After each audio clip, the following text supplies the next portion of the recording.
मनुष्य का जीवन एक लंबी यात्रा है। जन्म से लेकर वृद्धावस्था तक ये यात्रा हमारे पैरों पर ही टिकी होती है। जब बच्चा जन्म लेता है तो सबसे पहले अपने छोटे छोटे पैरों से इस धरती को छूता है। धीरे धीरे वही पैर उसे उठना, खड़ा होना और चलना सिखाते हैं। फिर वही पैर उसे दौड़ना, खेलना, काम करना और जीवन की जिम्मेदारियां निभाना सिखाते हैं। जीवन के हर चरण में हमारे पैर हमारे साथ चलते हैं, हमें सहारा देते हैं, हमें स्वतंत्रता का अनुभव कराते हैं। लेकिन जैसे जैसे उम्र बढ़ती है वैसे वैसे ये पैर थकने लगते हैं, भारी लगने लगते हैं और कई बार दर्द और कमजोरी का कारण भी बन जाते हैं। 60, 70 और 80 की उम्र में बहुत से लोग ये कहते हुए मिलते हैं कि थोड़ी दूर चलने पर ही उनके पैरों में दर्द होने लगता है। सीढ़ियां चढ़ने में कठिनाई होती है, रात को ऐंठन या झटके महसूस होते हैं और कभी कभी पैरों की उंगलियां शून्य हो जाती हैं। गौतम बुद्ध कहा करते थे कि पैर केवल शरीर का सहारा नहीं बल्कि आत्मा की यात्रा के रथ के पहिए हैं। जैसे बिना मजबूत पहियों के कोई रथ अपनी यात्रा पूरी नहीं कर सकता, वैसे ही बिना मजबूत पैरों के जीवन की यात्रा अधूरी हो जाती है। जब पैर कमजोर पड़ते हैं तो ये केवल शरीर की कमजोरी नहीं होती बल्कि ये हमारे आत्मविश्वास की भी कमजोरी बन जाती है, क्योंकि चलना, खड़ा होना और स्वतंत्रता से घूमना केवल शारीरिक क्रिया नहीं है, ये मनुष्य की गरिमा और आत्मनिर्भरता का प्रतीक है। जब किसी बुजुर्ग को लगता है कि वो अपने पैरों की वजह से दूसरों पर निर्भर हो गया है तो उसका मन भी टूटने लगता है, आत्मविश्वास डगमगाने लगता है। लेकिन बुद्ध हमें याद दिलाते हैं कि ये कमजोरी कोई अभिशाप नहीं है, ये ईश्वर का संकेत है कि अब हमें अपने शरीर और आत्मा दोनों को नई प्राण शक्ति से भरना है। ये एक अवसर है अपने जीवन को संतुलित करने का, अपने भोजन और विचारों को शुद्ध करने का और अपने पैरों में फिर से ऊर्जा लाने का। लेकिन सवाल ये है कि आखिर पैरों में कमजोरी क्यों आती है? क्या ये केवल उम्र की वजह से है? क्या ये केवल समय का असर है?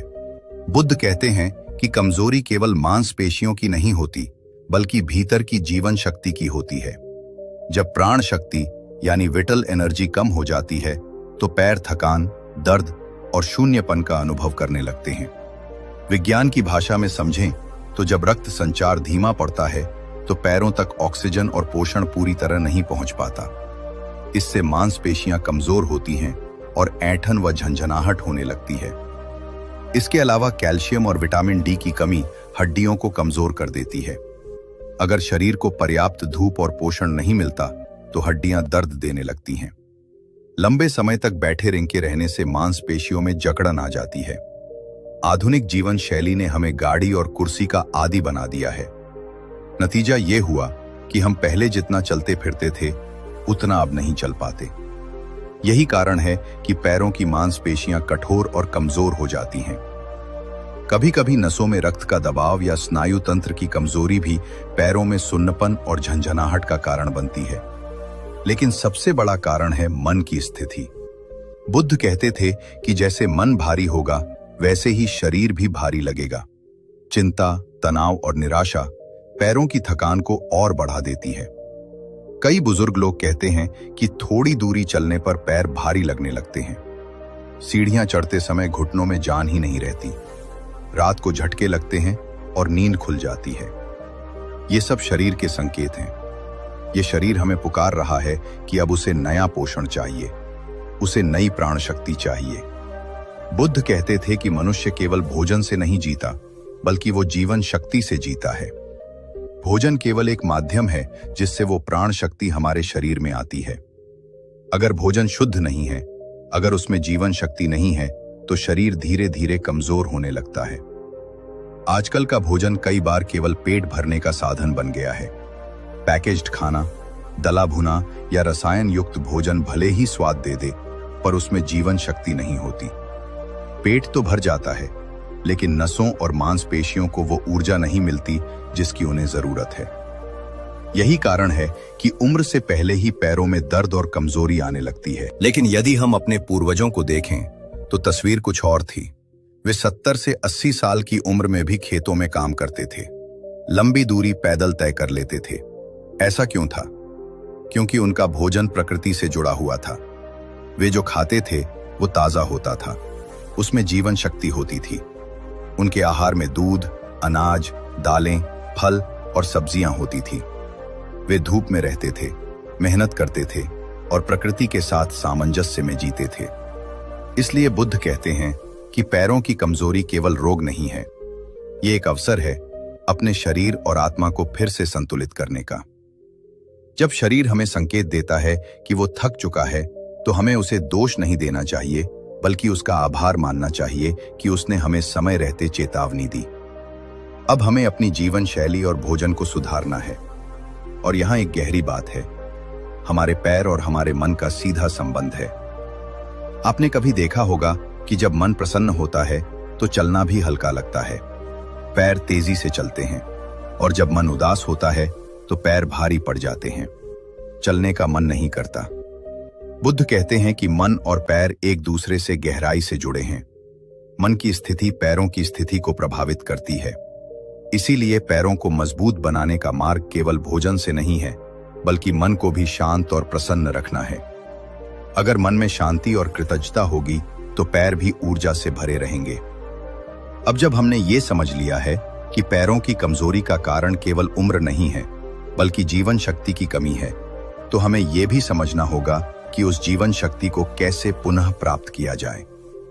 बुद्ध कहते हैं कि भोजन वो पुल है जो शरीर और आत्मा को जोड़ता है।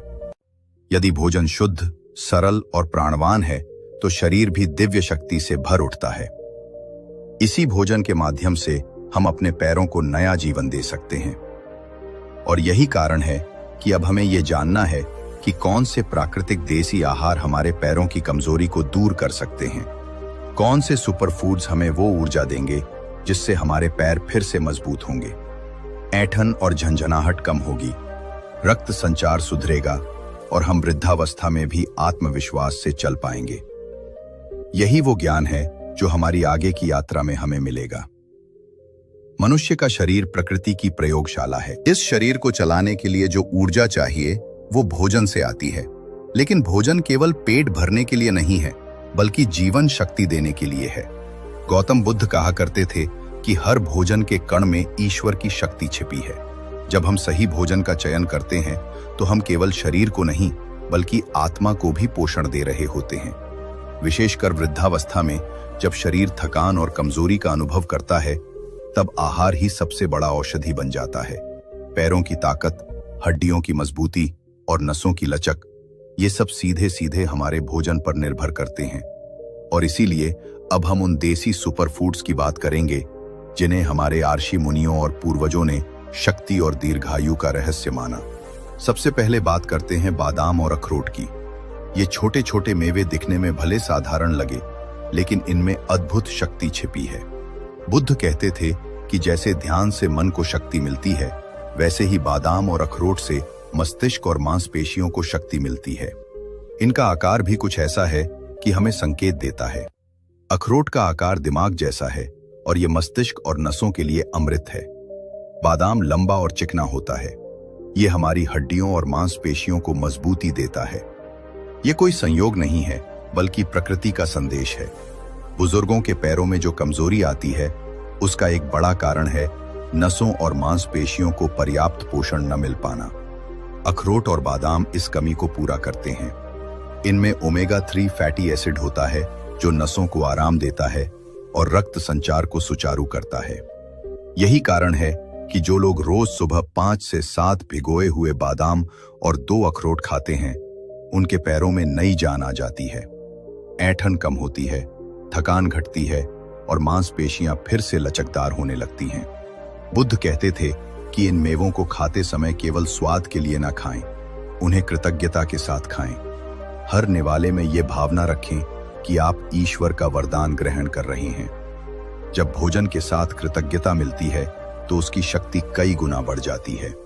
सुबह उठकर ध्यान करने के बाद यदि आप भिगोए हुए बादाम और अखरोट खाएं, तो ये केवल शरीर ही नहीं, बल्कि मन को भी स्थिर और शांत कर देता है। ये पैरों में ऊर्जा भरता है और दिमाग को एकाग्र करता है। अक्सर लोग कहते हैं कि उन्हें चलते समय थकान होती है, पैरों में भारीपन लगता है। ये दवा है। सुबह के नाश्ते में या दाल सब्जी पर एक चम्मच घी डालकर खाया जाए तो ये शरीर के हर हिस्से तक पहुंचता है। विशेषकर पैरों तक घी से नसों की थकान मिटती है और उनमें नई ऊर्जा आती है। सोचिए, प्राचीन समय के लोग कितनी दूर पैदल चलते थे, तीर्थ यात्राएं करते थे, पहाड़ों पर चढ़ते थे, लेकिन फिर भी उनके पैर मजबूत रहते थे, क्योंकि उनका भोजन शुद्ध था, उसमें घी शामिल था। घी उन्हें सहन शक्ति देता था और वही सहन शक्ति उन्हें वृद्धावस्था में भी सक्रिय बनाए रखती थी। अब आते हैं भोजन के सही समय पर। बुद्ध कहते थे कि भोजन केवल पेट भरने के लिए मत खाओ, बल्कि समय पर और नियम से खाओ। जब भोजन नियम से किया जाता है तो शरीर उसे ठीक से पचाता है और उससे मिलने वाली ऊर्जा स्थायी होती है। लेकिन जब भोजन कभी भी कहीं भी और बेधड़क खाया जाता है तो वही भोजन जहर बन जाता है। देखिए, सूरज जब उगता है तो उसकी ऊर्जा धीरे धीरे बढ़ती है। उसी तरह सुबह का समय भोजन को पचाने के लिए सबसे अच्छा होता है। नाश्ता हल्का और पौष्टिक होना चाहिए, जैसे दलिया, फल, दूध या थोड़ा घी के साथ रोटी। ये शरीर को दिन भर की शुरुआत के लिए तैयार करता है। दोपहर का भोजन दिन का सबसे महत्वपूर्ण भोजन है। इस समय सूरज अपनी पूरी शक्ति पर होता है और हमारा पाचन भी सबसे प्रबल होता है। इसीलिए दाल, सब्जी, चावल, रोटी और थोड़ी मात्रा में घी इस समय सबसे अच्छा असर करता है। ये शरीर को ताकत देता है और पैरों तक पोषण पहुंचाता है। लेकिन शाम का समय अलग है। सूर्य ढलने के बाद पाचन शक्ति धीमी होने लगती है। इस समय यदि हम भारी भोजन कर लेते हैं तो ये पचता नहीं और शरीर पर बोझ बन जाता है। यही कारण है कि बुजुर्ग लोगों को रात में पैर भारी लगते हैं और नींद में बेचैनी होती है। बुद्ध कहते थे कि रात का भोजन हमेशा हल्का होना चाहिए। सूप, खिचड़ी या सब्जियों के साथ रोटी। ये शरीर को आराम देता है और पैरों को थकान से मुक्त करता है। एक और बात, भोजन हमेशा शांति से खाना चाहिए। जब आप गुस्से, चिंता या जल्दबाजी में खाते हैं तो भोजन ठीक से नहीं पचता। लेकिन जब आप बैठकर मन को शांत करके कृतज्ञता के साथ भोजन करते हैं तो वही भोजन अमृत बन जाता है। बुद्ध कहते थे, भोजन को ईश्वर का प्रसाद समझकर खाओ, तभी वो तुम्हें केवल ताकत ही नहीं बल्कि शांति भी देगा। पैरों की ताकत का सीधा संबंध पाचन से है। यदि भोजन सही समय पर, सही मात्रा में और सही भाव से खाया जाए तो पैर कभी कमजोर नहीं होते। भोजन के साथ थोड़ा देसी घी मिल जाए तो ये नसों और हड्डियों को वो शक्ति देता है जो लंबी उम्र तक साथ निभाती है। इसलिए यदि आप चाहते हैं कि आपके पैर मजबूत रहें तो 2 नियम याद रखिए। पहला, देसी घी को अपने भोजन का हिस्सा बनाइए। दूसरा, भोजन हमेशा सही समय पर और संयम से कीजिए। यही रहस्य है लंबे जीवन का, यही है स्वस्थ पैरों का मंत्र। जीवन के अंतिम वर्षों में जब शरीर की मांसपेशियां ढीली पड़ने लगती हैं, हड्डियां कमजोर हो जाती हैं और पैरों में दर्द, ऐंठन या सुन्नपन बार बार सताने लगता है, तब लोग अक्सर कहते हैं ये तो उम्र का असर है। लेकिन बुद्ध सिखाते हैं कि उम्र केवल शरीर की गिनती है, आत्मा तो कभी बूढ़ी नहीं होती। और यदि आत्मा कभी बूढ़ी नहीं होती तो शरीर को भी उसके साथ तालमेल में रखना संभव है। रहस्य है सही आहार और सही चेतना।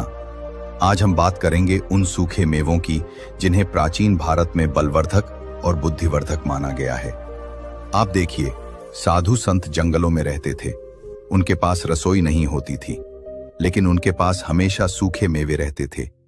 बादाम, अखरोट, किशमिश, अंजीर। ये संयोग नहीं बल्कि उनकी बुद्धिमानी थी, क्योंकि सूखे मेवे केवल भोजन नहीं बल्कि सघन जीवन शक्ति का स्रोत हैं। बादाम को ही लीजिए, छोटे से दाने में इतनी शक्ति भरी है कि ये दिमाग की कोशिकाओं को सक्रिय करता है, रक्त को शुद्ध करता है और हड्डियों को मजबूत बनाता है। बुजुर्ग जब रोज सुबह भीगे हुए बादाम खाते हैं तो धीरे धीरे उनकी याददाश्त तेज होने लगती है और पैरों की कमजोरी कम होने लगती है। बुद्ध कहते थे कि बादाम शरीर की मशीन का प्राकृतिक ईंधन है। अखरोट को देखें, इसका आकार दिमाग जैसा होता है और ये सच में दिमाग का भोजन है। लेकिन असर केवल मस्तिष्क पर नहीं बल्कि नसों और हड्डियों पर भी होता है। अखरोट में जो ओमेगा 3 फैटी एसिड होता है वो नसों को चिकनाई देता है और पैरों में होने वाली ऐंठन और झंझनाहट को कम करता है। किशमिश और अंजीर, ये तो रक्त के लिए अमृत है। बुजुर्गों के पैरों की कमजोरी का एक कारण ये भी है कि उनके रक्त में पोषण की कमी हो जाती है। जब रक्त कमजोर हो जाए तो वो मांसपेशियों तक ऑक्सीजन और शक्ति नहीं पहुंचा पाता। किशमिश और अंजीर रक्त को शुद्ध करते हैं, हीमोग्लोबिन बढ़ाते हैं और पैरों को नई ऊर्जा देते हैं। बुद्ध कहते थे कि सूखे मेवे सघन सूर्य ऊर्जा हैं। जब फल पेड़ पर लगते हैं तो वे सूर्य की किरणों को अपने भीतर भरते हैं, लेकिन जब वही फल सूख जाते हैं तो उनकी ऊर्जा और अधिक केंद्रित हो जाती है। यही कारण है कि थोड़ी सी मात्रा में सूखे मेवे खाने से उतनी शक्ति मिलती है जितनी सामान्य भोजन की बड़ी मात्रा से भी नहीं मिल पाती। लेकिन यहां भी वही नियम है, मात्रा और समय। यदि आप सूखे मेवे अति कर देंगे तो ये शरीर में गर्मी और भारीपन पैदा कर देंगे, लेकिन यदि आप सुबह या दिन के समय सीमित मात्रा में इन्हें खाएं तो ये पैरों में ताकत भर देते हैं। बुद्ध सिखाते थे कि भोजन में संतुलन ही सबसे बड़ा रहस्य है। अब हम बात करेंगे जीवन के अंतिम मंत्र की, निष्कर्ष की। पैरों की कमजोरी केवल शरीर की समस्या नहीं, बल्कि मन और आत्मा की समस्या भी है। जब मन कमजोर होता है तो शरीर भी झुकने लगता है। जब आत्मा निराश हो जाती है तो पैर थकान से भर जाते हैं। इसलिए बुद्ध हमेशा कहते थे, अपने मन को ऊंचा रखो। आप देखिए, जो लोग जीवन के अंतिम वर्षों में भी आनंदित रहते हैं, उनका शरीर लंबे समय तक सक्रिय रहता है। क्यों? क्योंकि उनका मन हार नहीं मानता। वे रोज सुबह ध्यान करते हैं, ईश्वर को याद करते हैं और आत्मा की शक्ति को जगाते हैं। जब आत्मा प्रफुल्लित होती है तो पैर भी हल्के हो जाते हैं। अब कल्पना कीजिए, एक 70 वर्ष का बुजुर्ग सुबह उठता है, वो भगवान का नाम लेता है, थोड़ी देर प्राणायाम करता है, फिर रसोई में जाकर गुनगुना पानी पीता है, भीगे हुए बादाम और किशमिश खाता है और नाश्ते में हल्का दलिया लेता है जिस पर थोड़ा सा घी डाला है। दिन में भोजन नियम से करता है, दाल, सब्जी, चावल, रोटी और थोड़े से सलाद के साथ। रात को हल्की खिचड़ी खाकर सोने से पहले ध्यान करता है। सोचिए उसका शरीर कितना संतुलित होगा। पैर उसे न केवल सहारा देंगे बल्कि उसे फिर से जीवन का आनंद लेने देंगे। बुद्ध कहते थे, सच्चा स्वास्थ्य केवल दवा से नहीं आता, ये भोजन, विचार और ध्यान, इन तीनों से आता है। यदि बुजुर्ग लोग अपने आहार में सूखे मेवे, देसी घी और ताजे फल सब्जियां शामिल कर लें और साथ ही अपने मन को सकारात्मक रखें तो उनकी उम्र केवल गिनती में बढ़ेगी, कमजोरी में नहीं। जीवन का अंतिम रहस्य यही है, अपने पैरों को मजबूत बनाना केवल आहार से नहीं बल्कि जीवन शक्ति से है। जब हम भोजन को प्रसाद मानते हैं, जब हम ध्यान से अपने भीतर की ऊर्जा जगाते हैं, जब हम भगवान का नाम लेकर चलना शुरू करते हैं तो हर कदम हल्का हो जाता है। तो मेरे प्यारे भाई बहनों, यदि आपकी उम्र 60, 70 या 80 है और आपको लगता है कि अब चलना कठिन है, तो याद रखिए, अभी भी देर नहीं हुई है। आहार को शुद्ध बनाइए, सूखे मेवे और घी का सही उपयोग कीजिए, भोजन नियम से कीजिए और मन को हमेशा ऊंचा रखिए। आपका हर कदम आपको न केवल मजबूती देगा बल्कि आत्मविश्वास भी देगा। याद रखिए बुद्ध का ये वचन, मनुष्य का शरीर ईश्वर का मंदिर है। इस मंदिर को कमजोरी से नहीं बल्कि शक्ति और पवित्रता से भरना है।